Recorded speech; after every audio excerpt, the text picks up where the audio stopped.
Welcome back, everyone. Of course, we had in the news Nigeria's inflation data for July down slightly to 16.05% from 16.10%, beating all consensus and estimates that the inflation would decline much lower, below the 16% threshold. That didn't happen. And of course, you know why. Food inflation racing ahead, 20.88% year on year, one of the highest Nigeria is recording since 2009. That's the bad news this morning. But of course, also in the news, today is the Nigerian Stock Exchange. The Honorable Minister in charge of Science and Technology, Bunayano, will be opening that new data center, the NSC in downtown Lagos. But the discussion here is about the new foreign policy alignments that President Buhari did late last week. And that's what Dr. Buhari from Lagos Business School is talking to us about. Thank you for sticking around.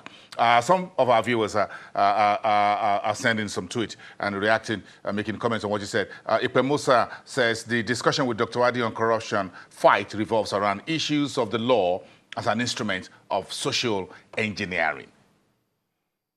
Yeah, I can understand that, the law as an instrument of social engineering. I think it can only work, of course, when there is an enforcement capacity.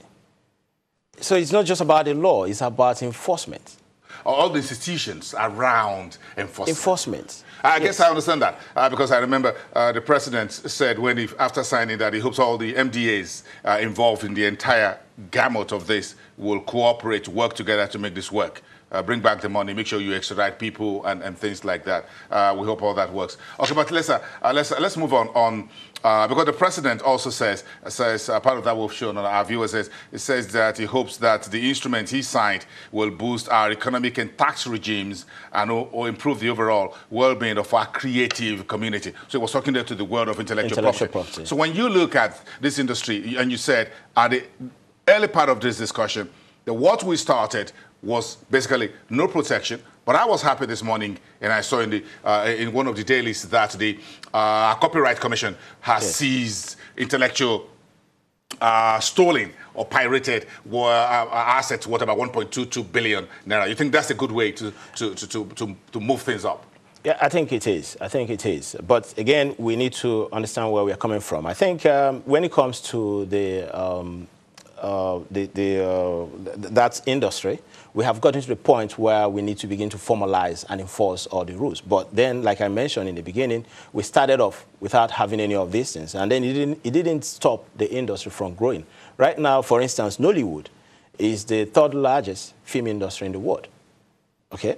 The third largest, I think, after Hollywood and Bollywood.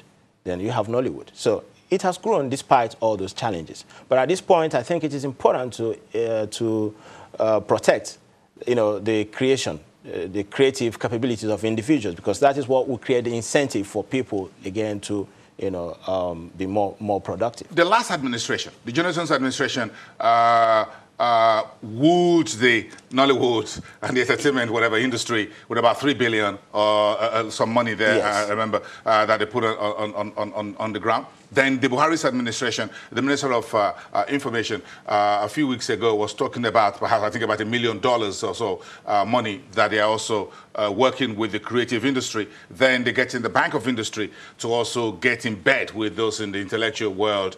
That's also in the news. Then we had the various issues related to the government making sure that those who are in certain categories of intellectual, radio, television, entertainment, whatever, there's ease of doing business for them in terms of categorizing them under what we call the tax holiday, tax rebate regime period for them over a 3-5 years period and whatever. Do you think we're making significant progress? I think we are. I think we are doing well. When it comes to this particular industry, I think that is one of the fastest growing industry sector in the Nigerian economy today, and it's adding so much to the Nigerian. Before the rebasing of the GDP, it wasn't actually captured as part of GDP. So it appeared in the GDP after the rebasing that was done a few years ago.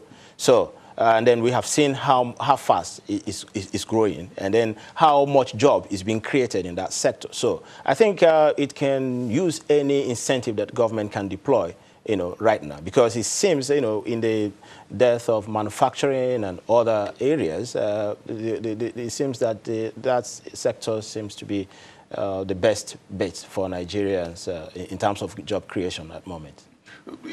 And this is one part of this 80 to 85% informal economy in which you have massive jobs and whatever that are not really captured in the whole statistics and what have you. Well, yes. I think you were just mentioning that the Monayon is opening up a data center. I don't know what that is. The stock exchange. Okay, yes. The stock exchange. Okay. Yes. So one of the challenges that we have in the system today is the near absence of comprehensive data. So we don't even know how large the informal economy is. But all we can tell is that a lot of things that happen, happens on the outside the formal sector. It is only the Lagos state government that is creating, using very, very creative ways to capture all this. They've created a loan scheme whereby, any SME, if you're involved in any business, you can register on a platform. Because I understand that once you register, your information is captured. And that is the only way you can begin to formalize all those people, get people into the mainstream who have been lying out there. So, apart from Lagos state government, I don't know if there is any of such effort at the national, at the federal level to capture, bring people more into the formal system. I think that is very important, especially when we're talking about tax, increasing the tax pool and then fiscal policy also. You think some